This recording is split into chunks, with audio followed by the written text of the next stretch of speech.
Coming up on Stow Nation.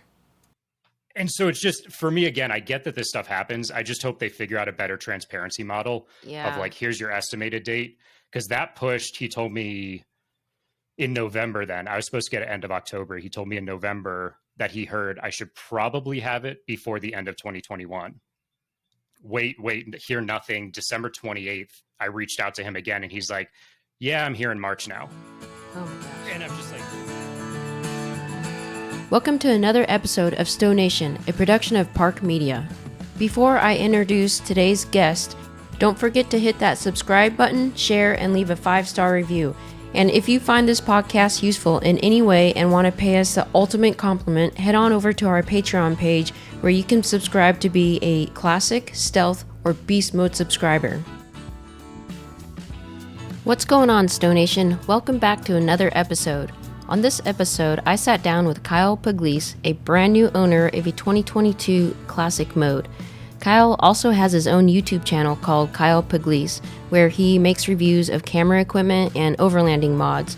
So after you get done listening to this episode, you should totally go over and check out his YouTube channel because he's documenting all his mods that he's going to do on his brand new Storyteller.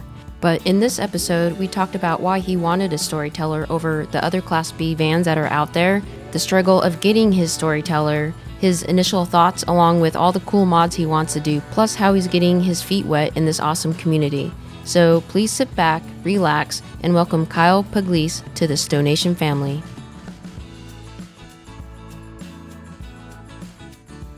Hey Kyle, welcome to Stow Nation. Thanks for coming on today.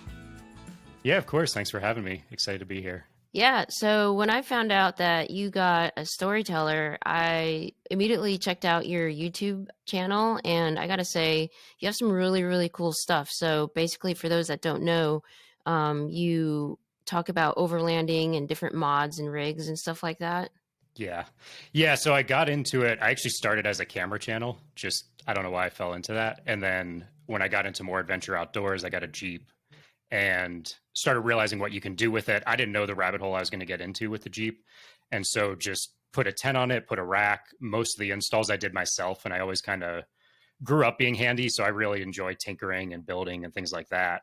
And when I started just seeing what you can do to these things and modify them, started spending time out, overnight camping, all that.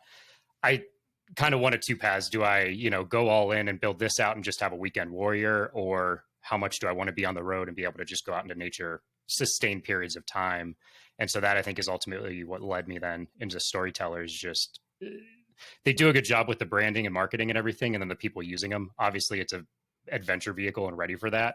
And so I think it for me was a good balance because it allowed me to really dive in and know that, okay, now I can go out on, BLM, public land, whatever, and just spend like a week at a time. And fortunately I work remote. So as long as I have cell service, I can pretty much just live out of there and do it as much as I want. Nice. So what was it about the Storyteller? Because maybe like a year or two ago, there wasn't a lot of options. It's either the Storyteller or the Revel, but now the market's getting flooded and there's a lot of different options out there. So what was it about the Storyteller that made you want to get it?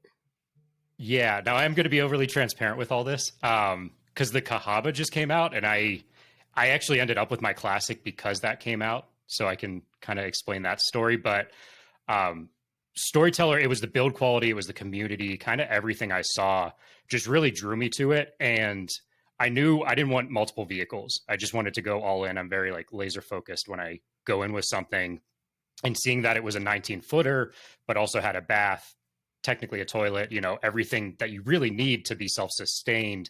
That for me was the big draw. Seeing how much it's taken out for adventures, everything else, and knowing that it's a platform you can still build out more or beyond that. Now, I originally went all in and did the beast mode. So that was what I had on order.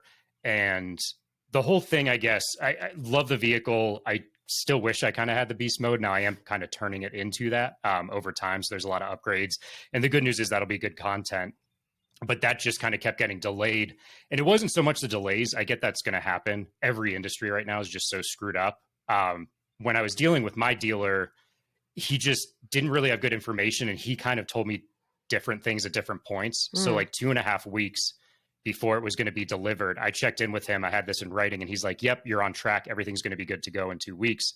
So I sold my Jeep, found out a week before I was going to take delivery of the beast. He's like, we have no ETA now. Oh my gosh.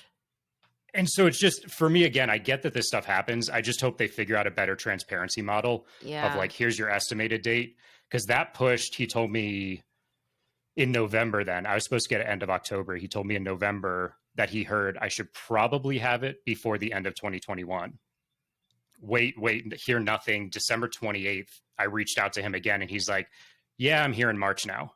Oh my gosh. And I'm just like, you know, you didn't even reach out to me, tell me. And again, I get these happen, but I just need to be able to figure out what I'm doing with my life based off this too. Yeah, exactly. And so I wish there was a dashboard or something, just like, here's your estimate, it could move, or here it started production. Because I started questioning, was my order even real? Was the bigger concern. Like, do I even have an actual slot in this van process? You know, where am I?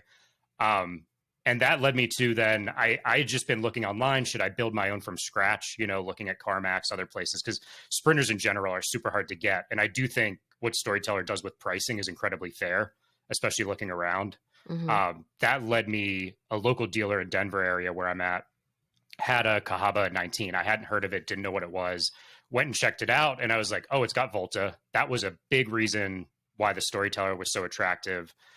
Checked it out in person. And I will say, like, the build quality, I figured I was going to have to redo cabinetry, a lot of that stuff, but the kind of core components of it, it did have the Volta and it had the black tank, which I don't know enough yet still to know whether I fully want a black tank or I'm going to be happy with the gray tank and the kind of camp toilet setup. I see pros and cons to both for sure. And so don't pay MSRP if you are looking at a Cahaba. I'll say that. I got them down like 45 grand from the MSRP on that. And so I was like, I was amazed. They were going to take my truck on trade, where the Storyteller dealer just didn't deal with cars or trucks or anything that I had at the time. So I was like, it's a win-win. I really want the Storyteller. I really want the community. But ultimately, if I have a van, I think that at this point is the most valuable. The other thing with the Cahaba, and not to speak too poorly, like, it's a pretty cool vehicle, but the side steps, you lose so much ground clearance with those. And a lot of the stuff underneath was kind of bolted on, exposed. And I know with what I do off-roading, like that could definitely compromise stuff. And so anyway, I end up calling my dealer and I was like, just want to make sure, because you told me my deposit was refundable. You know, I found a van locally. My dealer was down in Texas and, you know, just want to go ahead and cancel. And he's like, well, and he started playing games, and that's what frustrated me a little bit. He's like, oh, they didn't tell you they bumped up your production slot. Let me call them and make sure, yada, yada. And I was like, oh, now that I'm canceling, you're doing this. And then he goes, well, tell you what, I have a classic on the lot right now I can sell you. What? Why didn't he tell you that in the first place? Yeah, I don't know. And I at first didn't question it, because I was like, I really hope you're not selling me someone else's, because I'm canceling. I want it to be a fair process for everyone. I ended up finally asking him later when I was picking it up, because I wanted to know, you know, why. And someone had just canceled, I guess, backed out. But I originally said no. I was like, I want the beast mode. That's where my head was at. There's a lot of benefits to it. And then I started thinking it over that day. And it's like, you know, I get to stick with the van I originally wanted. Ultimately, the dealer I only have to deal with for so long. The van I'm stuck with forever. And so I didn't go with the Cahaba. Glad I went with the Storyteller Classic, and realizing like I'm going to end up putting a good amount of upgrades into it. I think you can get it. Everyone says you can get it to a beast mode. I think the beast mode's fairly priced, looking at all the mods now and figuring out labor costs for some of them, doing some myself. Yeah. I genuinely think it's a good platform they built, but it's good content for me too, to be upgrading this. The two things I kind of regret not getting the beast the most, now that I've been diving into that hole, is I got a white van, and I just really, like, the last thing I wanted was a white van. I actually have an appointment later today to go to a place that does wraps, so I may end up just wrapping it. And I want to do like an homage. I'm not going to copy the beast mode or anything, but I want to do some of the similar lines and kind of keep it fun, put my logo on there. And then the auto start stop based off the Volta power level, and then also when you get to a certain gas level. Like, they can do auto start stop. I've reached out to the manufacturers of these, and to wire it up like that, no one really knows how to do that. I think I might have found a dealer in Michigan that figured out how to wire it to at least the Volta system, but you won't have the safety net of if your gas gets below 25%. So there Yeah. are definitely some proprietary things that Storyteller's done, which I think are really cool. So, and I don't want to copy the beast mode either, right? I want to Yeah. make it my own vehicle. Well, you So know of Mid-City's High Idol, right? yeah, that's who I reached out to Oh, and okay. said, hey, do you have a way? Because they have optional triggers, and I don't know how to wire that up.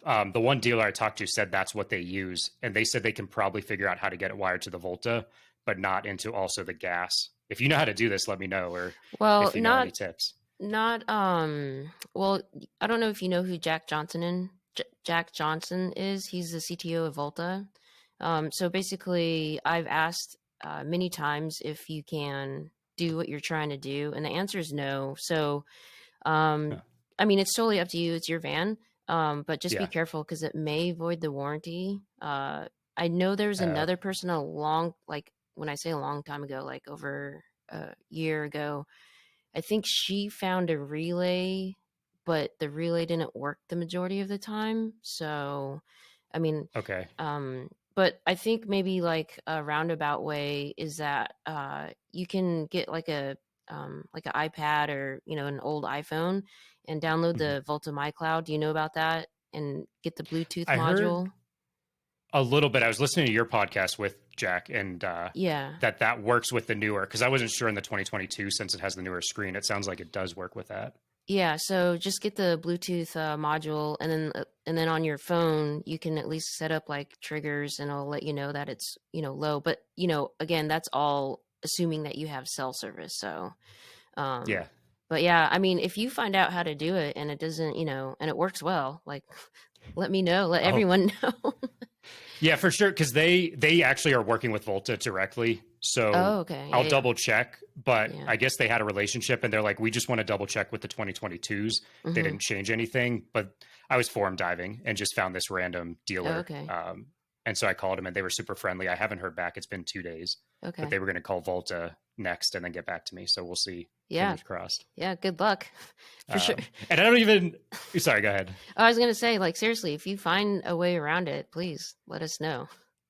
Yeah, for me, it's funny because I don't really need that. I put myself through all the use cases. Like, I could just use the high idle as is, Mhm. even with the remote trigger.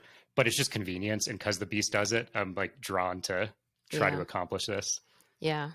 No, definitely. That's the one thing because I wanted a beast and nothing was available, so I ended up getting a classic. But it wasn't white; it was tan. I wanted the stealth, but I mean, availability and uh, just kind of like your circumstance, one just happens to pop up, and it's like, do I take it or not? So I just like you Yeah. took it. So, but I think you'll have a lot of fun doing your own mods and stuff. So Yeah, it's good content. The ones I don't know, like suspension, I'm not going to touch that. I'm taking it to Al. They're going to install it here. They just opened a shop in Denver. And I did want to ask you, so you didn't like the stripes on the side. You took no, those off, right? yeah, yeah. Okay. I don't know. It's just something about it. I mean, I look at other vans and it's like, oh, okay, yeah, that's cool. But for me, I think it goes back to my Travado days when I was stealth camping over in Seattle. And then, like, neighbors would call on me and be like, yeah, there's a Winnebago Travado because it's, right on the side of the van. And I was like, ah. And Yeah. so when I bought the van, I didn't know how much stealth camping I'd do. So I was just like, well, I'm just going to try to make it as unremarkable as possible. So it'd be harder to identify. But then I was like, after I took the stripes off, I was like, well, it's a big ass Sprinter van. Like, that was kind of stupid, but, but Has a ladder and stuff. Yeah. yeah. And I was like, well, I prefer the cleaner look anyways. Are you going to take your stripes off like completely, or like, how do you envision putting them back on with a wrap? I'm all over the place a little bit. So my original thought, I don't like them on the classic because they're too thin and it just kind of looks like pinstripes Mm, necessarily on the beast. I haven't seen a beast in person, but because they're more pronounced, I like it when they really own it. So I think I want to go bigger. I don't just want to copy it though. So that's where I'm trying to figure out my spin. I have some mocks. And so I think I want to do the whole van in like kind of a cool gray and a mm, satin finish, which will be between a matte ooh, and a gloss. yeah. And then do like an orange, yellow stripe. So it still has kind of vintage, but how they flare out, I need to work with the designer. Cause again, I don't just want to copy, but I Hmm. do like that. I want to represent Storyteller because I bought into the brand for a reason. And so I want to try to throw a little bit of an homage with the design into that. Oh, that'd be cool. So That's pretty sick. When do you plan on doing that? I'm going to the place today who does it. It's Lucid Wraps here in Denver. So we're going to talk through designs, figure out cost and everything. And then if all looks good, I'll have him do it. Nice. I'll definitely have to watch your videos and see what you come up with. Yeah, I'm hoping it should be a fun evolution. It's always fun, like with the Jeep, to see it go through all the phases of all the little parts coming on. Oh, the winch is on, things like that. So Yeah. I'm excited for that. So is the Storyteller your main driver or your main vehicle right now since you sold the Jeep? So that's where I made some dumb financial decisions. Let's just start there. But Okay. a big part of my content was going out overlanding, doing stuff to trucks. And so I sold the Jeep and now I had no vehicle. Long vroom experience I won't go into, nightmare experience. Never got the truck. I had paid them for it like outright. Oh, wow. So I ended up buying, in a panic, I found like a 99 4Runner here that I was like, oh, in my head, I'm going to get this. We're just going to have fun, bash it up for a few months till the Storyteller's here. And I got it, and it was mechanically sound, but it had some leaks. And I was like, I don't want to put money into this.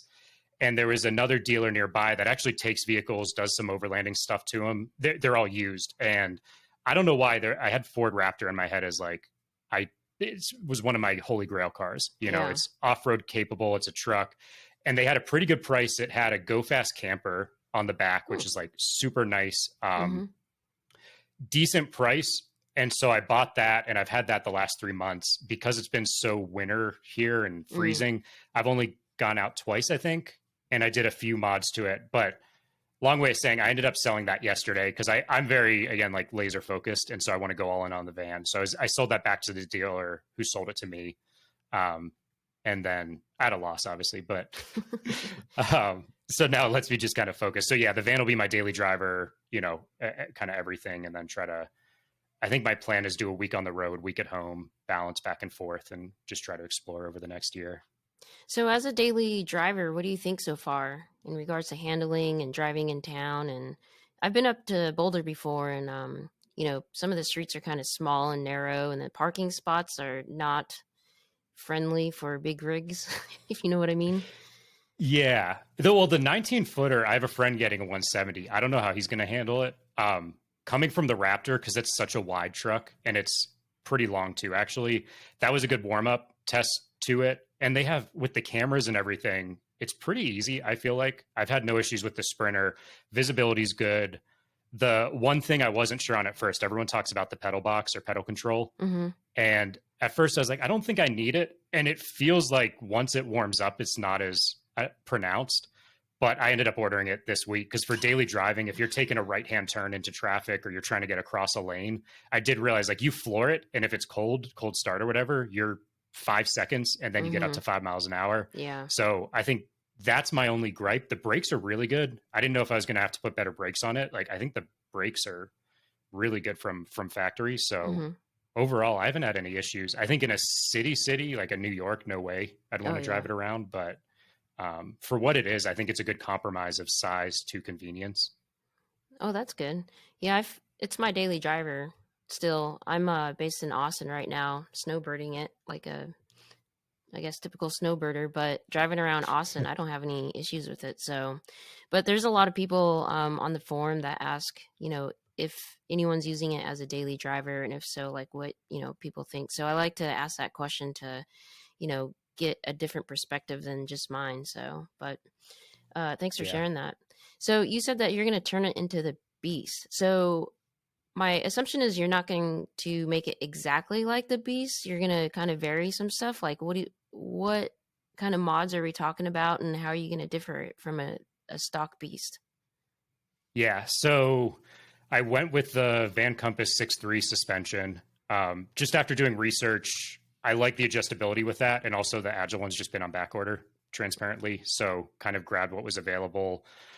Doing the hammerhead bumper, for sure want a winch. I'm going to be out by myself. And I'm trying to think, I've been close a few times to having to use the winch. Usually Max Tracks have gotten me out of what I need to, but it's just such peace of mind knowing, especially in a van or vehicle that big in the middle of nowhere, like having the winch is for sure a good thing. And then you can help people.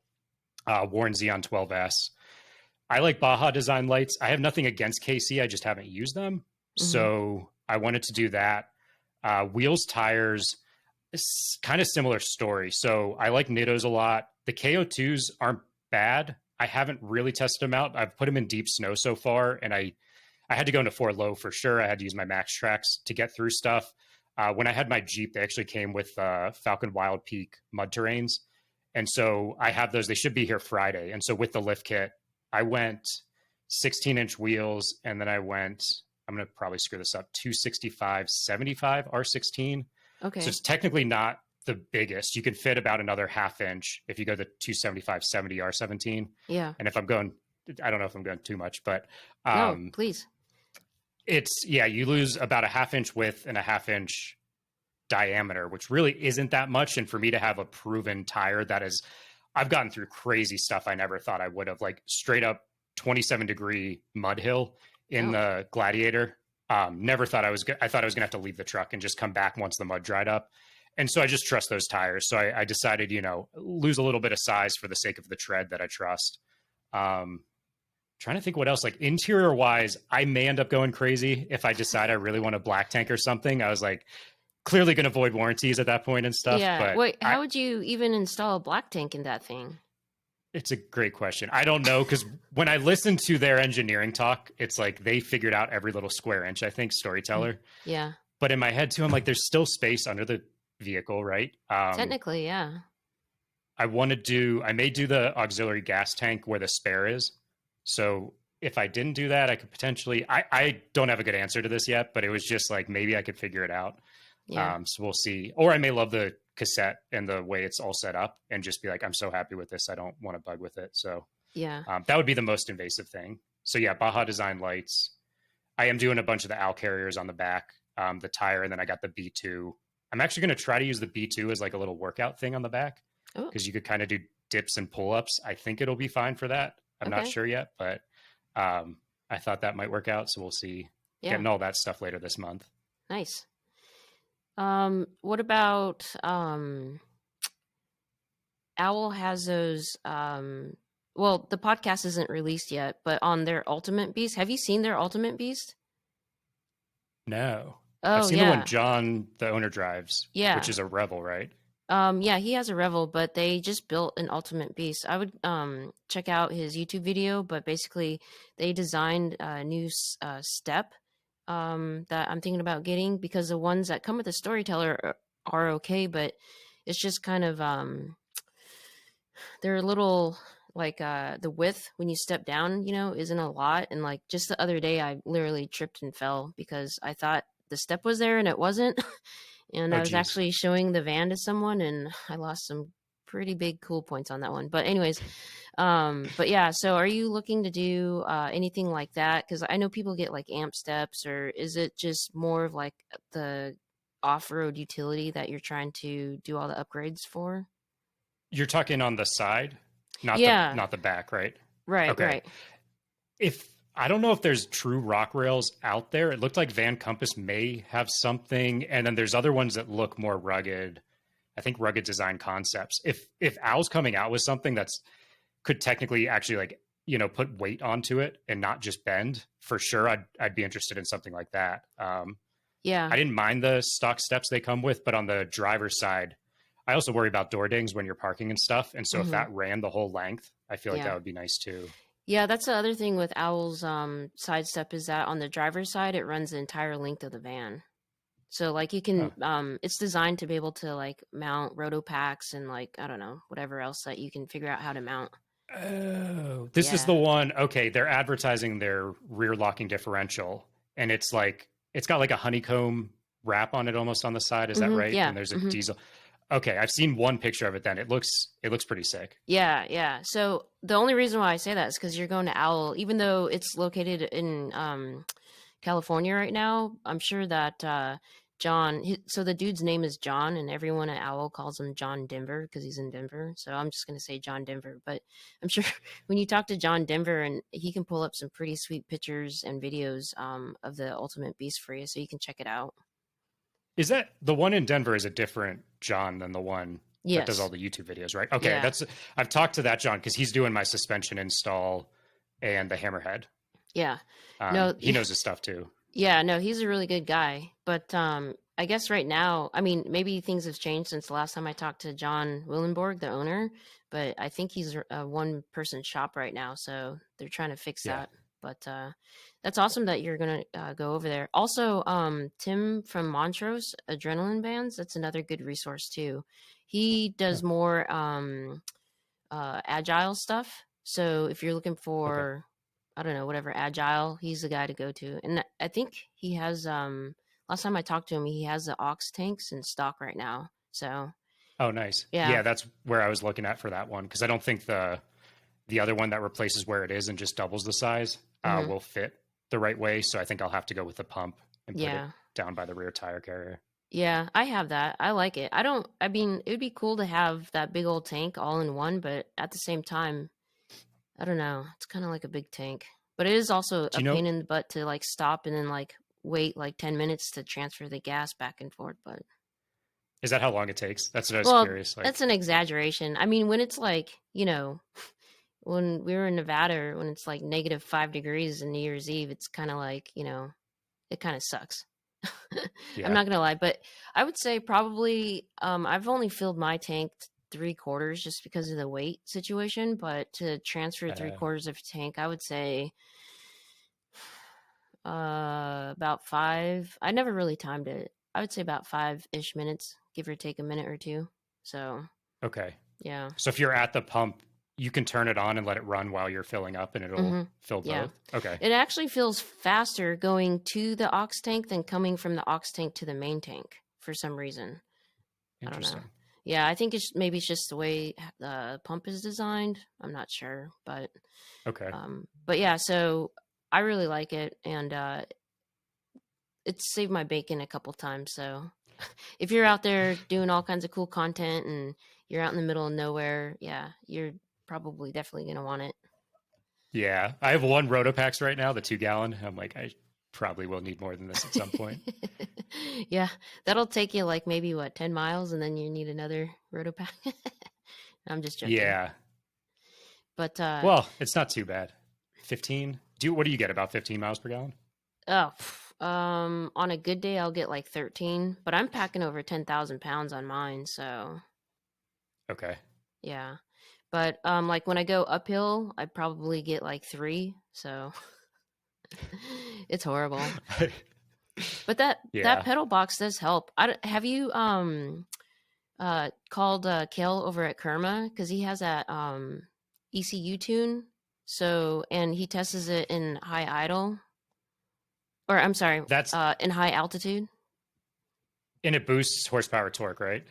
Yeah, yeah, I guess I would love to do that, but I always worry about warranties immediately yeah. when That's what I something was like about to that. Like, say. Yeah.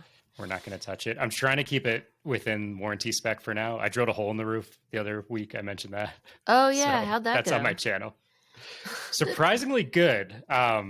The nice thing, I think I was only able to do it so well because the 2022 with the removable shelves, but I was trying to just take stuff apart. It's all screws, right? It's normal parts and bits, like not invasive with anything. And I removed the microwave, which comes out super easy, 4 screws. Behind there, there's actually a normal AC outlet, and there's an extra one. And then if you remove on, I guess it's passenger side, the cabinets from there, at that point, you can remove the back panel. Hopefully, this all makes sense.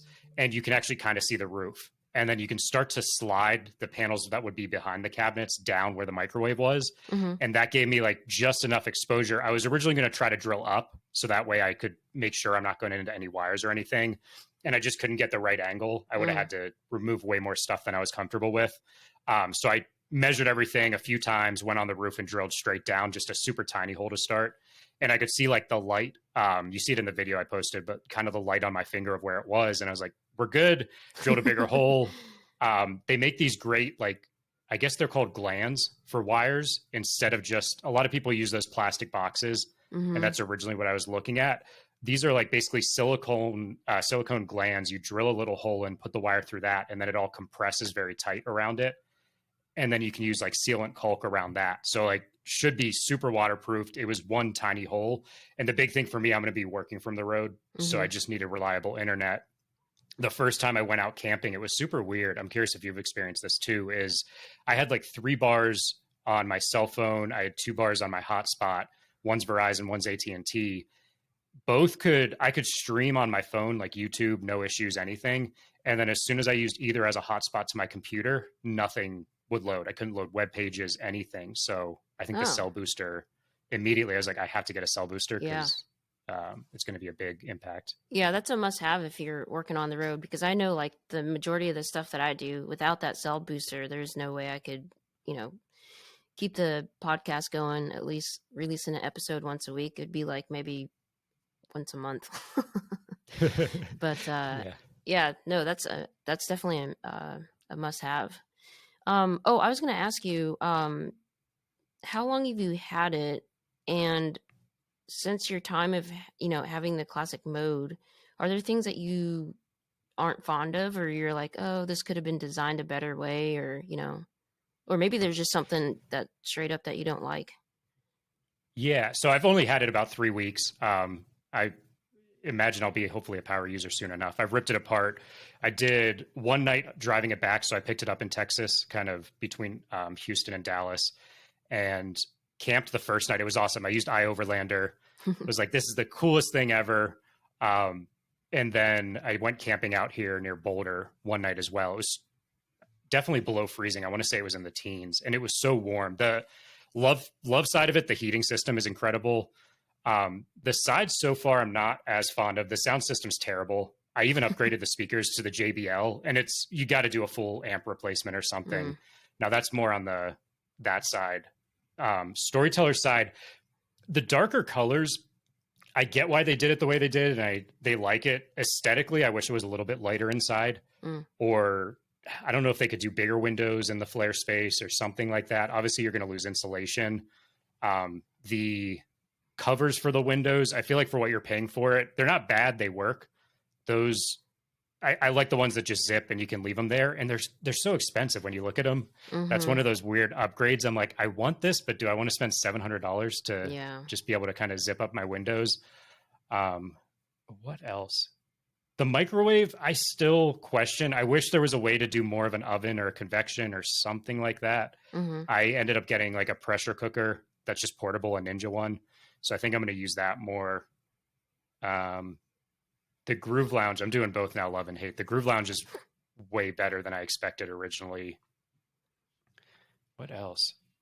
I guess the mods, it's built so well, I guess, and the way they thought through it, it's not as easy just to tear apart. And this is a very niche, request, I guess. Yeah. But I wish there were more areas you could modify, drill into safely, things like that. And the fact they put out the diagrams now, I thought were awesome online. Like it shows you what's plywood, how deep you can drill, some of that. So that was pretty cool too. I did reach out to them at one point asking about a few upgrades, and I got a mixed response, which I thought was funny because they're like, ask them? Firstly, so I asked them about the high idle for the beast mode, if there's any way to wire that up. And then I asked about, I need to put auxiliary switches in there for lighting. And so I kind of asked them, like, are you guys going to the Volta system? The tech, with the negative sales experience with the dealership, I will say the tech who walked me through the van the day I got it, it was incredible. It was exhaustive, like answered way more questions than I ever would have thought I had. And he recommended more tapping into the Volta system, the 12 volt. He's like, don't tap in Mercedes chassis. It can void warranties. It'll screw things up. And then I was looking, but a lot of people do tap into that 12 volt under the driver's seat. And they replied basically saying, like, first and foremost, we don't recommend you modify your vehicle at all. So we don't condone any of that, which was just funny. It was a funny disclaimer because you guys don't know me. But they were like, the high idle, they basically gave me nothing. They're like, unfortunately, we can't do anything or help you with that. The auxiliary wiring, they're like, for what it's worth on the beast modes, we do wire the auxiliary to the chassis, the Mercedes battery. So it gave me a little peace of mind there. So I don't necessarily like it, but I got the 6-shooter, one that a lot of people I think use. And the fact that it's tried and true is why I went with it. The only gripe I have is the switches themselves. They're just kind of like plastic buttons. And I want something a little more metal or tactile, but it's a small complaint in the scheme of things. I also want to hardwire them. I don't like the wireless necessarily. I like, especially off-roading, you need reliability over, features or whiz bang, thing like that. Yeah. Like, why do I really need a wireless switch, I guess, versus something that's going to always work? Yeah. No, I agree. So when you're talking about wiring lights to the Volta, are you talking about like outside lights, like roof rack lights? Yeah, I'll do some Baja, probably like LP4s. All these people get LP9s and 6s and these crazy. And I'm like, do you really need that much? And maybe they do. I don't know. But unless you're Baja racing, it's funny to me to see the selection that some people go with. I think the LP4s for my use cases will be fine. And then some ditch lights, some floodlights. So when I am camping, I can kind of walk around and hang around. Baja makes a pretty good kit for sprinters in general for the four corners of just like little floodlights. So I think I'm going to go with that. And then I did figure out the rail system on the front runner, how to mount up there. And then, so yeah, that'll be wired up to the switches. I'll probably do the air compressor. I'm not sure yet, just out of convenience. I do have an air compressor now that'll be fine, but it's one you hook up to the battery directly and run that Oh, way. yeah. So having it like mounted under the hood, running the chucks and everything, Yeah. it's probably It's going to down the be list. But kind of difficult to do the mount to plug it into the chassis battery just because you have to take that, you have to move the seat back and take that whole flooring up. And then there's like this, I don't know if you've explored that area, but then there's that panel you got to screw, I think 4 or 6 screws or something like that. And then it'll expose the compartment to be able to hook up that compressor. So it's kind of a oh, pain in the butt. That's why most people just get the onboard air compressor. okay. Oh, you're saying just to wire the one to the battery directly? Mm-hmm. Yeah. Because do you have there's a terminal under the hood though? Yeah, there's Is there? actually like a red pin. It runs through the firewall. If you pull on the red pin, it exposes the positive from the battery directly. Oh, So you okay. can clip it on there, and then there's a ground on the right. Oh, So you okay. should be able, All at right. least that's what the tech showed me on the one I got. Okay. Well, then now I know. I'm so Yeah. mechanically uninclined. It's ridiculous. So, but I mean, that's good to know. Thank you for sharing that. Um, Yeah, German cars are a world of their own when it comes to this stuff. I had a BMW years ago, and I couldn't even. It's in like the back section of the car in the trunk is how you connect to the battery because they mm, weight distribution. And so I don't know why they do all this weird stuff, but they're just really finicky with their power systems. oh, Yeah. I was going to tell you. So you can hook up the outside lights to the Volta because I did that. Um, Oh, yeah. So Tim over in Adrenaline Vans, he was on the phone a lot with Adam, one of the main engineers for Storyteller, and I can't remember. There's I want to say 24 amps, but I don't quote me because I don't think that's right. But basically, the 54 volts gets converted or something, and then it runs out to be like the DC power or something like that. And then okay. there's 2 terminals that Tim showed me, and then that's where you would plug the lights into. Um, oh gosh, you'd have to contact Tim because he could probably quote you the exact amperage that you can use. But um, the way, so I have two corner lights, or actually 4, one for each corner, and then I have 2 floodlights on each side. And I know if I turn all of them on, I'll end up blowing something because it's too much amperage. So Okay. like the most I use is probably like 2, like either a side and a front or like whatever. But I remember turning all 4 of them on, and I forgot about it's too much. And then I went inside the van and I smelt something, and I was like, ooh, I was like, Ooh. what is that? And I was like, oh, duh. And I turned off all the lights immediately. But yeah, so it can be done. Tim's done it before. I was his guinea pig, so I'd reach out to I'd reach out to him and see what he says. But yeah, it'll take like a full day. And then I have not a 6 shooter, but I have a Switch Pro, and so Okay. yeah. So, but I think it's basically the same thing. So I'm pretty sure he'll be able to do the 6 shooter with yours if you decide to go over there. But yeah, definitely it can be done because that's what I have, and it's great. Like with the floodlights, just leaving it on like all night, you don't even have to worry about it. Yeah. Yeah. Yeah. So That's kind of when they replied with that email, it was like, well, we do the chassis battery because typically that's when you'll use them. And sure, with the driving lights or anything forward facing, but with the floodlights, you're at camp, you're just hanging out. A lot of times you want to turn those on. Yeah. I guess the other alternate thing that you could do is that you can buy a device where you can hook your Volta up to the chassis battery, and the Volta would be able to recharge the chassis battery. Now, I don't know, I'm sure there's like different brands and like how much, power will be from the Volta to the chassis battery and how fast it can recharge and stuff like that, but I know that could be an option for you too. Um Oh, yeah, it's not a tandem. Or I think it is called a tandem. Crap. Anyways, I have to go listen to my own podcast to remember exactly what Jack said, but it can be done.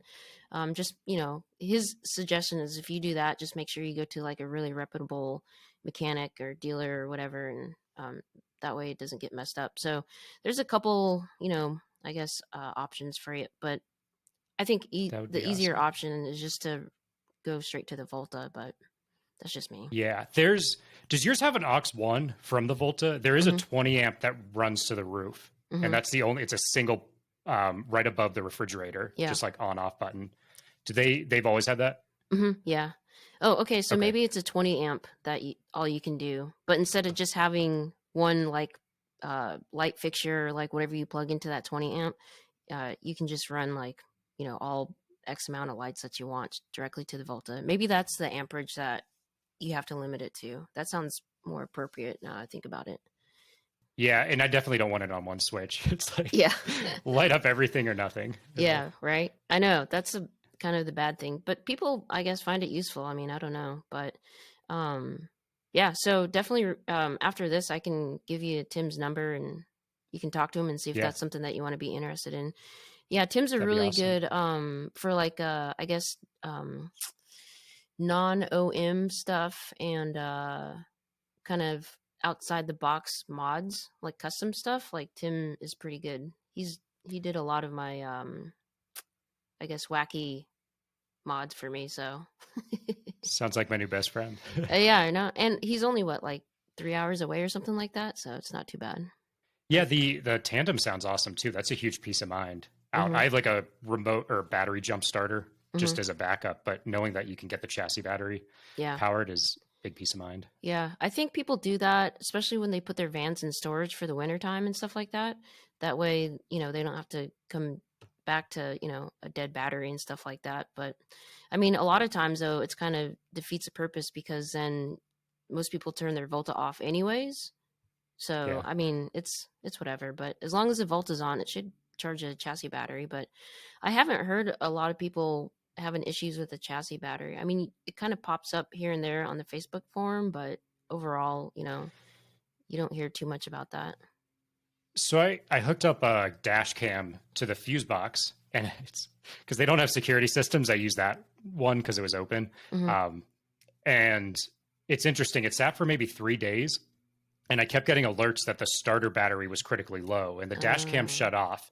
Now this was also it was -6 here for oh, a day or two, ugh. and I don't know if it was cold related because I've seen that coolant error too. Like your coolant's low, but then once it warms up, that error goes away. Yeah, And so I wasn't sure if the dash cam could really draw that much power or if it was just the cold somehow affected the batteries. It started fine, no issues, and it hasn't come back since it's been warmer. But I yeah. thought that was interesting. It's probably just the cold. I mean, -6.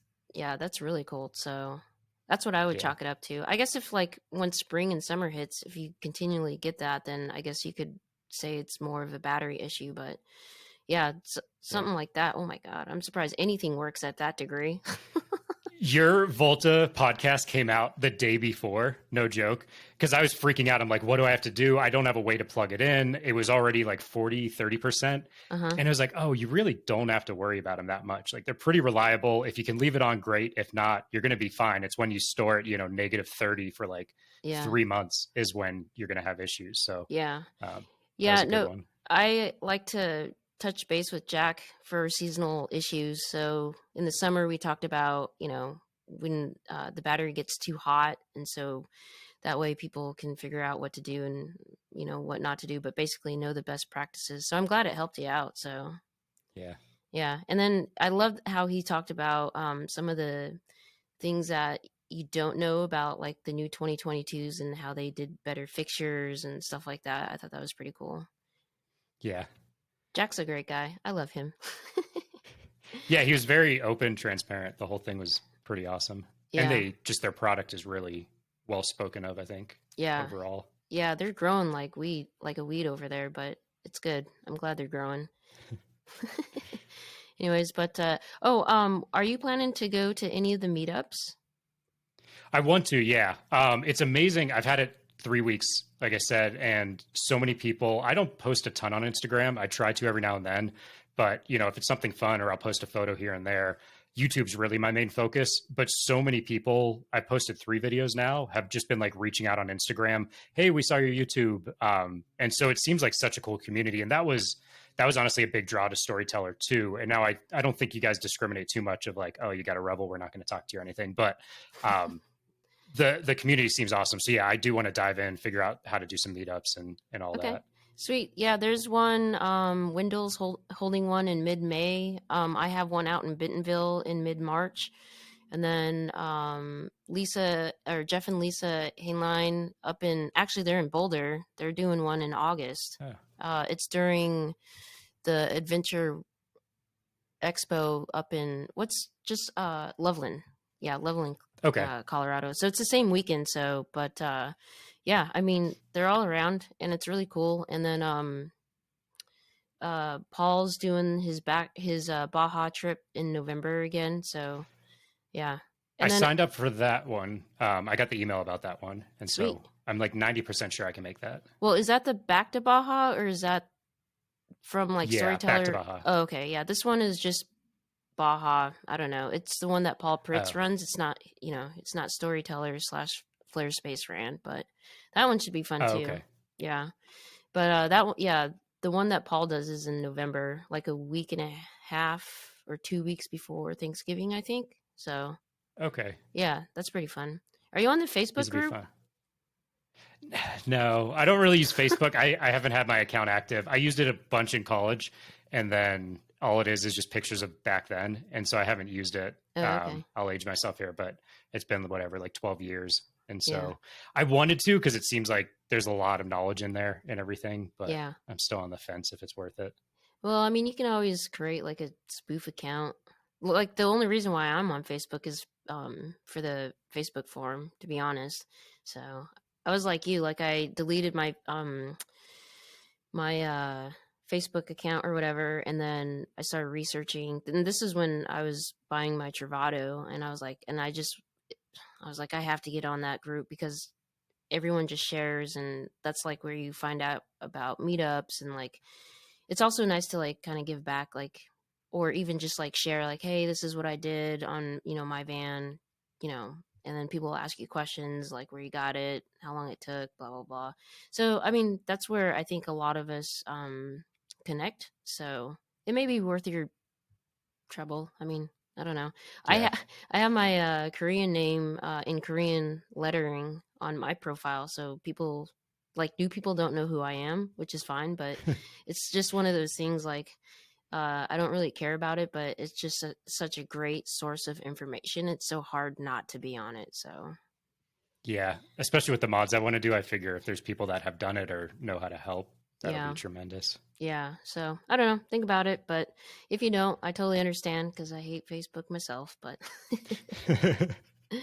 anyways, but I appreciate your time, Kyle. And you probably already know I like to end every podcast with the same question. And that is, what does it mean for you to be part of Stone Nation family?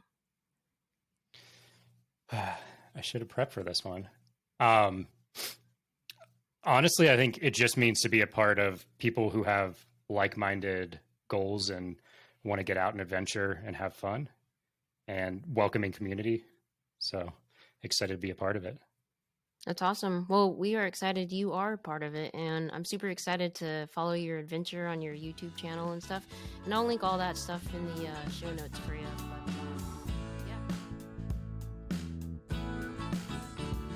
Stone Nation is a production of Park Media. The executive producer is Younghwa Kim. The audio engineer is Stephen Grasso.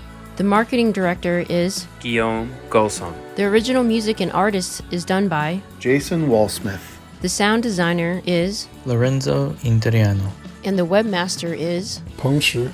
Without any of these people, this podcast couldn't happen, so a big, huge thank you.